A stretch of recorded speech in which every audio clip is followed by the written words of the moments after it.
kita menginginkan bahwasanya apa yang kita ketahui dan kita kerjakan semuanya itu dikembalikan kepada Allah Subhanahu wa taala.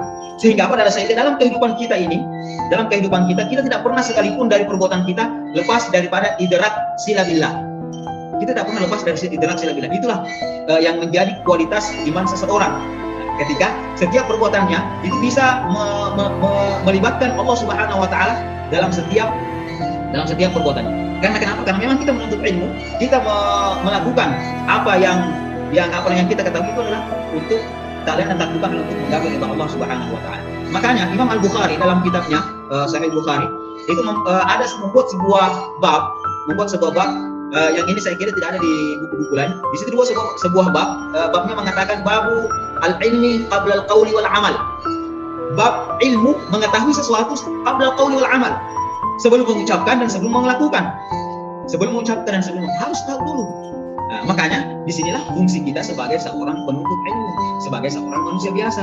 Jangan pernah bosan, jangan pernah merasa cukup, jangan pernah merasa bahwasanya apa yang saya miliki sekarang ini sudah cukup untuk saya. Tidak akan pernah cukup. Karena kenapa? Karena kita harus camkan dalam diri kita bahwasanya kita belajar mulai dari kita baru pintar berjalan atau pintar menangis sampai sudah tidak bisa lagi berjalan, sudah sampai di dekat liang lahat. Itu semua kita lakukan penuntut ilmu untuk apa? Untuk diri kita sendiri, bukan untuk orang lain. Jadi jangan pernah berasumsi bahwasanya saya menuntut ilmu ini supaya saya bisa begini, supaya saya bisa begitu. Tidak.